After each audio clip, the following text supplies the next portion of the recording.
നമ്മൾ മനസ്സിലാക്കേണ്ട ഒരു വിഷയം ഗുരുവായൂർ നഗരസഭ അതുപോലെ ഗുരുവായൂർ ദേവസ്വം ഇത് രണ്ടും ഭരിക്കുന്നത് സി പി എമ്മിൻ്റെ നേതൃത്വത്തിലാണ്. ഗുരുവായൂർ നഗരസഭ ഭരിക്കുന്നത് സ്വാഭാവികമായിട്ടും സി പി എമ്മിൻ്റെ ഭരണസമിതിയാണ്. അതോടൊപ്പം ഗുരുവായൂർ ദേവസ്വം ഭരിക്കുന്നതും നമുക്കറിയാം സംസ്ഥാന സർക്കാർ ആരാണോ വരുന്നത് അവരുടെ പ്രതിനിധികളാണ് ഗുരുവായൂർ ദേവസ്വം ഭരിക്കുക. സ്വാഭാവികമായിട്ടും വിശ്വാസത്തെ വളരെ പുച്ഛിച്ച് തള്ളുന്ന ഈ വിഭാഗം അവർ ഗുരുവായൂർ നഗരസഭയും ദേവസ്വവും ഭരിക്കുന്നിടത്തോളം കാലം ഇവിടുത്തെ ഭക്തർക്ക് നീതി കിട്ടുകയില്ല. അത് നമുക്ക് ഇവിടുത്തെ ഓരോ വിഷയം ശ്രദ്ധിച്ചാലും ഗുരുവായൂരിലെത്തുന്ന ഭക്തരെ സംബന്ധിച്ച് അടിസ്ഥാന സൗകര്യങ്ങൾ തയ്യാറാക്കാൻ ഗുരുവായൂർ ദേവസ്വവും ഗുരുവായൂർ മുനിസിപ്പാലിറ്റിയും ഒന്നും ചെയ്തിട്ടില്ല എന്നുള്ളതിൻ്റെ ഞാൻ ഉദാഹരണമാണ്. ഭക്തരോടുള്ള പുച്ഛം ഗുരുവായൂർ ഭരിക്കുന്ന ഈ സി പി എമ്മുകാർക്കുള്ള ആ പുച്ഛമാണ് ഇവിടെ പ്രതിഫലിച്ച് കാണുന്നത്. ഇവിടെ വരുന്ന ഭക്തർക്ക് ആരെങ്കിലും ഒരാൾ സന്തോഷത്തോടെ മടങ്ങി പോകുന്നുണ്ടോ? എല്ലാവർക്കും എന്തെങ്കിലും തരത്തിൽ ഇപ്പോൾ ഒരു ഉദാഹരണം പറഞ്ഞാൽ വാഹനം എവിടെയാണ് പാർക്ക് ചെയ്യുക എന്ന് പോലും അറിയില്ല. ഒരു ടോയ്ലറ്റിൽ പോകണമെങ്കിൽ എവിടെയാണ് ടോയ്ലറ്റ് എന്നറിയില്ല. ടോയ്ലറ്റിൽ പോകണമെങ്കിൽ പണം കൊടുക്കേണ്ട സാഹചര്യം. ഗുരുവായൂരിലെ ഓരോ പൗരനും ഓരോ വോട്ടറും അത് വളരെ കൃത്യമായിട്ട് തന്നെ മനസ്സിലാക്കിയിരിക്കുന്നു. അതിൻ്റെ ഒരു റിസൾട്ട് തന്നെയാണ് ലോക്സഭാ തെരഞ്ഞെടുപ്പിൽ പല വാർഡുകളിലും 3-ാം സ്ഥാനത്തേക്ക്, പല ബൂത്തുകളിലും വളരെ ശോചനീയമായ രീതിയിൽ തന്നെ ഇവിടുത്തെ ഭരിക്കുന്ന പാർട്ടി 3-ാം സ്ഥാനത്തേക്ക് പോയിട്ടുള്ള വ്യസനമായിട്ടുള്ള ഒരു സംഗതിയാണ് നമ്മൾ കണ്ടുവരുന്നത്. അതുകൊണ്ട് തന്നെ അവർ ഈ പറയുന്ന ഭരണകക്ഷിയിൽപ്പെട്ട LDFകാർ വളരെയധികം ആശങ്കയിലാണ്. അവരെങ്ങനെ ഈ ഇലക്ഷനെ നേരിടുന്നു പോലും അറിയില്ല. നമസ്കാരം. സുരേഷ് ഗോപി തൃശ്ശൂർ പാർലമെൻറ്റ് മണ്ഡലത്തിൽ മത്സരിച്ച സമയത്ത് BJP 1-ാം സ്ഥാനത്തെത്തിയ ഒരു മുനിസിപ്പാലിറ്റിയാണ് ഗുരുവായൂർ മുനിസിപ്പാലിറ്റി. ഈ മുനിസിപ്പാലിറ്റിയിൽ ഇത്തവണ ചരിത്രപരമായിട്ടുള്ള ഒരു വിജയം സൃഷ്ടിക്കുക എന്നുള്ള ലക്ഷ്യത്തോടു കൂടി BJP എല്ലാ സംവിധാനങ്ങളും ഒരുക്കി പ്രവർത്തിക്കുകയാണ്. ഇവിടുത്തെ നിയോജകമണ്ഡലം പ്രസിഡന്റായിട്ടുള്ള അനിലേട്ടൻ ഈ ഒരു സമയത്ത് നമ്മോടൊപ്പം ചേരുകയാണ്. ചേട്ടാ നമസ്കാരം. നമസ്കാരം. ചേട്ടാ, ഈ എത്ര വർഷമായിട്ട് ഇവിടെ LDF ഭരിക്കുന്ന ഒരു മുനിസിപ്പാലിറ്റി? ഒരു 25 വർഷമായിട്ട് CPM ആണ് ഗുരുവായൂർ മുനിസിപ്പാലിറ്റിയിൽ ഭരണം തുടർന്നുകൊണ്ടിരിക്കുന്നത്. അതിൽ കഴിഞ്ഞ പാർലമെൻറ്റ് ഇലക്ഷൻ അത് നമുക്ക് ശ്രദ്ധിച്ചാൽ കാണാൻ സാധിക്കും. LDFന് സ്വാധീനമുണ്ടായിരുന്ന മിക്ക ബൂത്തുകളിലും BJP ആണ്, സുരേഷ് ഗോപിയാണ് വിജയിച്ചു വന്നിട്ടുള്ളത്. അതിൻ്റെ ഭാഗമായിട്ട് തന്നെ ഗുരുവായൂർ മുനിസിപ്പാലിറ്റിയിൽ 25 വർഷമായിട്ട് ഭൂരിപക്ഷം പിടിച്ചിരുന്ന CPMൻ്റെ വോട്ടുകളെല്ലാം തന്നെ അപ്പാടെ മാറി ഭാരതീയ ജനതാ പാർട്ടി സുരേഷ് ഗോപി നമ്മൾ വിജയത്തിലെത്തുകയാണ് ചെയ്തിട്ടുള്ളത്. ഇപ്പോൾ BJP എന്ന് പറയുന്നൊരു രാഷ്ട്രീയ പ്രസ്ഥാനത്തെ സംബന്ധിച്ച് ചരിത്രപരമായിട്ടുള്ളൊരു മുന്നേറ്റമായിരുന്നു പാർലമെൻറ്റ് ഇലക്ഷന് തൃശ്ശൂർ പാർലമെൻറ്റ് മണ്ഡലത്തിലെ എല്ലാ സ്ഥലങ്ങളിലും നടത്തിയിരിക്കുന്നത്. അപ്പോൾ ഇടതുപക്ഷത്തിന് വലിയ സ്വാധീനം ഉണ്ടായിരുന്ന ഈ പറയുന്ന ഗുരുവായൂർ പോലും ഒരു വലിയ മുന്നേറ്റം ഉണ്ടാക്കാൻ സാധിച്ചു. അപ്പോൾ ഇത്തവണ സംഘടനയുടെ പ്രവർത്തനം അടിസ്ഥാനപരമായിട്ട് ഒരു വിജയത്തിലേക്ക് എത്തിക്കാൻ പറ്റുന്ന അവസ്ഥയിലേക്ക് എത്തിയിട്ടുണ്ട്. തീർച്ചയായിട്ടും ഗുരുവായൂർ നഗരസഭയിലെ ജനങ്ങളെല്ലാം തന്നെ മാറ്റി ചിന്തിച്ച് തുടങ്ങി എന്നതിൻ്റെ ഏറ്റവും വലിയ തെളിവാണ് ഞാൻ നേരത്തെ സൂചിപ്പിച്ച പാർലമെൻറ്റ് ഇലക്ഷൻ നമ്മൾ ഒന്നാമതെത്തിയത്. അപ്പോൾ ഈ വരുന്ന മുനിസിപ്പൽ ഇലക്ഷനിൽ തന്നെ നമ്മൾ മുന്നോട്ട് വയ്ക്കുന്നത് വികസിത ഗുരുവായൂർ എന്ന നമ്മുടെ സംസ്ഥാന അധ്യക്ഷൻ വെച്ചിട്ടുള്ള വികസിത ഗുരുവായൂർ എന്ന ആ ഒരു ക്യാപ്ഷനോട് കൂടി തന്നെ വികസിത ഗുരുവായൂർ എന്ന രീതിയിൽ നമ്മൾ മുന്നോട്ട് വെച്ചിട്ടുള്ള ആ മുദ്രാവാക്യം ഇവിടുത്തെ സാധാരണക്കാരായ ജനങ്ങൾ ഏറ്റെടുത്തിട്ടുണ്ട്. അത് നമുക്ക് കഴിഞ്ഞ കുറേ കാലങ്ങളായിട്ട് BJP നടത്തുന്ന ഓരോ സമരങ്ങളും ഇവിടുത്തെ സാധാരണക്കാരുടെ ആവശ്യങ്ങൾക്ക് വേണ്ടി അവർ ആവശ്യപ്പെട്ടതിനനുസരിച്ച് അങ്ങനെ തന്നെ വേണം അതിനെ പറയാൻ, സാധാരണക്കാർക്ക് വേണ്ടി ഞങ്ങൾ ഏറ്റെടുത്ത ജനകീയ സമരങ്ങൾ അത് ഗുരുവായൂർ മുനിസിപ്പാലിറ്റിയിലെ ജനങ്ങൾക്ക് അറിയാം. അതുകൊണ്ട് തന്നെയാണ് പറയുന്നത് ഇവിടുത്തെ ജനങ്ങൾ ഇത്തവണ BJPക്ക് വോട്ട് കുത്തുകയും വരാൻ പോകുന്ന ഈ പഞ്ചായത്ത് ഇലക്ഷൻ ഭാരതീയ ജനതാ പാർട്ടി ഗുരുവായൂർ നഗരസഭയിൽ ശക്തമായ വേരോട്ടമുണ്ടാക്കി ഇവിടെ ഭരണം പിടിക്കുകയും ചെയ്യും. ഇപ്പോൾ കേരളത്തിൽ ഏറ്റവും കൂടുതൽ വിവാദങ്ങൾ ഉണ്ടാകുന്ന ഒരു ക്ഷേത്രമാണ് ഗുരുവായൂർ ക്ഷേത്രം. പലപ്പോഴായിട്ട് അവസാന കാലഘട്ടങ്ങളിൽ റീലെടുക്കുന്ന വിഷയവുമായി ബന്ധപ്പെട്ടുകൊണ്ട് അടക്കം പല പല പ്രശ്നങ്ങളുണ്ടാകുന്നു. ദേവസ്വം ബോർഡുമായി ബന്ധപ്പെട്ടുകൊണ്ടും നിരവധി വിഷയങ്ങളുണ്ടാകുന്നു. അപ്പോൾ ഇതിൽ ഇവിടുത്തെ ദേവസ്വം ബോർഡിനും മുനിസിപ്പാലിറ്റിക്കും പ്രത്യേകിച്ചുള്ള ഒരു ശ്രദ്ധ അല്ലെങ്കിൽ ഇവിടെ ഈ ആചാര കാര്യങ്ങളെല്ലാം പൂർണ്ണമായിട്ട് സംരക്ഷിച്ച് പോകുന്നതിൽ അവർ പലപ്പോഴായിട്ടൊരു അപാകത സൃഷ്ടിക്കുന്നുണ്ട്. അതിൽ BJP വലിയ രീതിയിലുള്ള പ്രതിഷേധവും പല ഘട്ടങ്ങളിലായിട്ട് ഉയർത്തിയിട്ടുണ്ട്. ഇപ്പോഴത്തെ ഒരു സാഹചര്യത്തിൽ ഇവിടുത്തെ ഗുരുവായൂർ ക്ഷേത്രവുമായി ബന്ധപ്പെട്ട് കൊണ്ടുപോകുന്ന ഭരണ സംവിധാനങ്ങൾ ഭക്തജനങ്ങൾക്ക് അത്ര സുഖകരമായിട്ടുള്ള കാര്യം തന്നെയാണ്. നമ്മൾ മനസ്സിലാക്കേണ്ട ഒരു വിഷയം ഗുരുവായൂർ നഗരസഭ അതുപോലെ ഗുരുവായൂർ ദേവസ്വം ഇത് രണ്ടും ഭരിക്കുന്നത് CPMൻ്റെ നേതൃത്വത്തിലാണ്. ഗുരുവായൂർ നഗരസഭ ഭരിക്കുന്നത് സ്വാഭാവികമായിട്ടും CPMൻ്റെ ഭരണസമിതിയാണ്. അതോടൊപ്പം ഗുരുവായൂർ ദേവസ്വം ഭരിക്കുന്നതും നമുക്കറിയാം സംസ്ഥാന സർക്കാർ ആരാണോ വരുന്നത് അവരുടെ പ്രതിനിധികളാണ് ഗുരുവായൂർ ദേവസ്വം ഭരിക്കുക. സ്വാഭാവികമായിട്ടും വിശ്വാസത്തെ വളരെ പുച്ഛിച്ച് തള്ളുന്ന ഈ വിഭാഗം അവർ ഗുരുവായൂർ നഗരസഭയും ദേവസ്വവും ഭരിക്കുന്നിടത്തോളം കാലം ഇവിടുത്തെ ഭക്തർക്ക് നീതി കിട്ടുകയില്ല.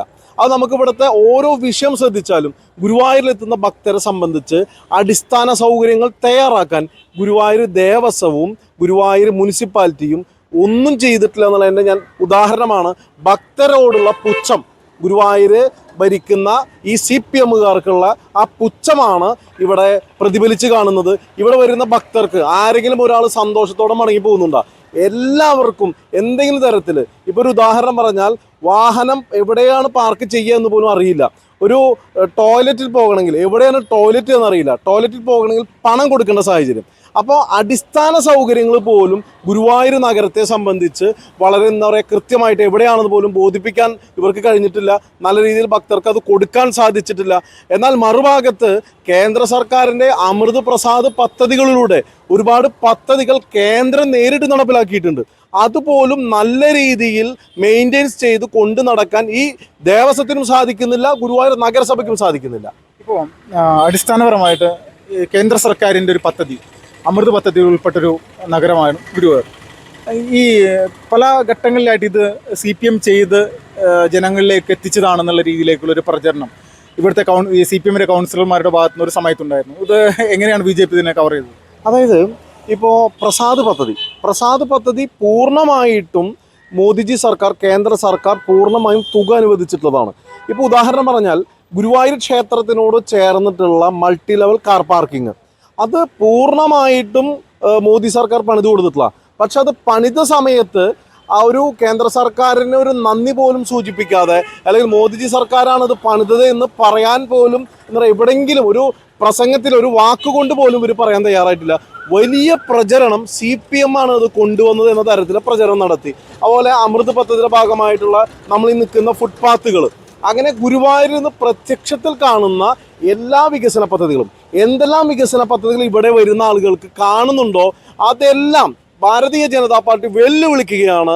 ആ പദ്ധതികളിൽ ഏതെങ്കിലും ഒന്നിൽ ഇവിടുത്തെ ഭരണസമിതി, ഗുരുവായൂർ നഗരസഭ ഭരിക്കുന്ന അല്ലെങ്കിൽ ഗുരുവായൂർ ദേവസ്വത്തിനോ എന്തെങ്കിലും ഒരു അംശം നെഞ്ഞത്ത് കൈവച്ച് അവർക്ക് പറയാൻ സാധിക്കില്ല. കാരണം ഇതെല്ലാം കേന്ദ്ര സർക്കാർ കൊണ്ടുവന്ന പദ്ധതികളാണ്. അപ്പോൾ എന്താ വെച്ചാൽ ഈ പദ്ധതികളെല്ലാം തന്നെ CPMൻ്റേതാണ് എന്ന് പറഞ്ഞിട്ട് അവർ അത് ഒരുപാട് തരത്തിൽ നുണപ്രചരണം നടത്തിയിരുന്നു.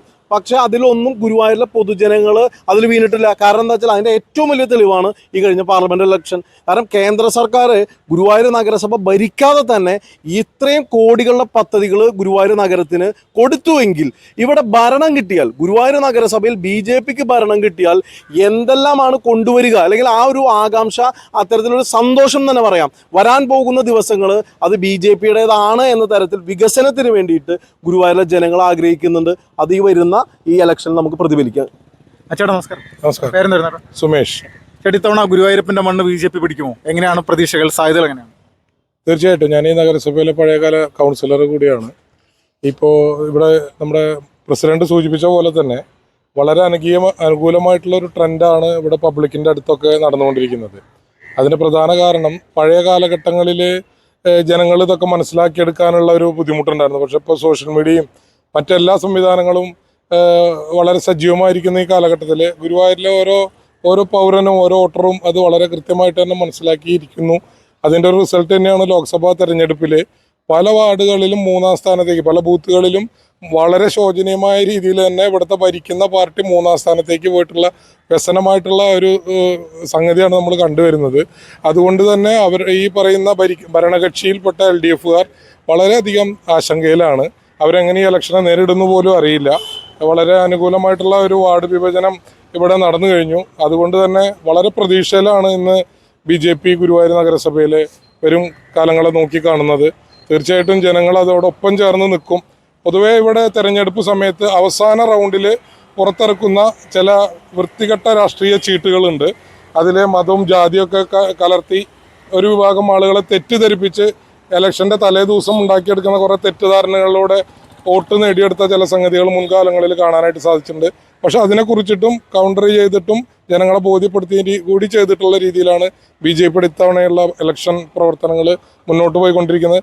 ഓരോ പ്രവർത്തകനും ഇപ്പോൾ നിലവിൽ ഈ ഒരു സമയത്ത് വളരെ സജീവമായിട്ട് ഓരോ വാർഡുകളിലും വോട്ട് ചേർക്കുന്നതും വോട്ട് വെട്ടുന്നതും മരണപ്പെട്ട വോട്ടുകളെ തിരുത്തുന്നതും വാർഡിൻ്റെ സംവിധാനങ്ങളിൽ മാറിപ്പോയ വോട്ടുകളെ ക്രോഡീകരിക്കുന്നതിലൊക്കെ വളരെ സജീവമായി ഇടപെട്ടുകൊണ്ടിരിക്കുകയാണ്. തീർച്ചയായിട്ടും 100%, 101% BJP ഇവിടെ ചെയർമാനായിട്ടോ ചെയർപേഴ്സണായിട്ടോ BJPയുടെ ഒരു പ്രതിനിധി തന്നെ ആയിരിക്കും എന്നുള്ളതിൽ യാതൊരുവിധ തർക്കമില്ലാത്ത കാര്യമാണ്. ഇപ്പോൾ അവസാനമായിട്ട് കോൺഗ്രസ് എന്ന് പറയുന്ന ഇവിടുത്തെ മുഖ്യ പ്രതിപക്ഷം, അവരുടെ ഒരു റോൾ എന്തായിരുന്നു കഴിഞ്ഞ ഒരു 5 വർഷം? ഇവിടെ ശരിക്കും പറഞ്ഞാൽ പ്രതിപക്ഷം എന്നൊരു സംഭവം ഗുരുവായൂർ നഗരസഭയിൽ ഇപ്പോഴല്ല, കാലങ്ങളായിട്ടില്ല. ഇവിടെ സൂചിപ്പിച്ചു 4-5 തവണയായിട്ട് തുടർന്ന് LDF തുടർന്ന് ഭരിച്ചുകൊണ്ടിരിക്കുന്ന സ്ഥലത്ത് ഇവിടെ ഒരു അഡ്ജസ്റ്റ്മെന്റ് രാഷ്ട്രീയമാണ്. പക്ഷേ പറഞ്ഞു കഴിഞ്ഞാൽ ഒരു ഇന്ത്യ മുന്നണി ഇവിടെ എത്രയോ കാലങ്ങൾ മുന്നേ രൂപീകരിച്ചിട്ടുള്ള പ്രവർത്തിച്ചു കൊണ്ടിരിക്കുന്ന ഒരു നഗരസഭയാണ് ഗുരുവായൂർ നഗരസഭ. പല വാർഡുകളിലും കൃത്യമായി രേഖപ്പെടുത്തിയ ചില നേതാക്കന്മാരെ പരസ്പരം അങ്ങോട്ടും ഇങ്ങോട്ടും സഹകരിച്ചുകൊണ്ട് ജയിപ്പിക്കുകയും അവരൊരുമിച്ചിരുന്നു കൊണ്ട് വലിയ വലിയ പദ്ധതികളുടെ ഷെയർ പറ്റിക്കൊണ്ടുള്ള ഒരു ഭരണം നേരിടുകയും ഇവിടുത്തെ പ്രധാനപ്പെട്ട സ്ഥാപനങ്ങളെ മുഴുവൻ ബിനാമികളെ വെച്ചടുപ്പിച്ച് അവരെ കൊണ്ട് ഭരിപ്പിക്കുകയും ഈ ഫുട്പാത്തുകളെല്ലാം കയ്യേറുകയും ദിവസ വേതനത്തിന് പല ആളുകൾക്ക് മറിച്ചു കൊടുക്കലും ഇത്തരത്തിലുള്ള വലിയൊരു മാഫിയാണ് ഇവിടുത്തെ പ്രതിപക്ഷമായാലും ഭരണപക്ഷമായാലും.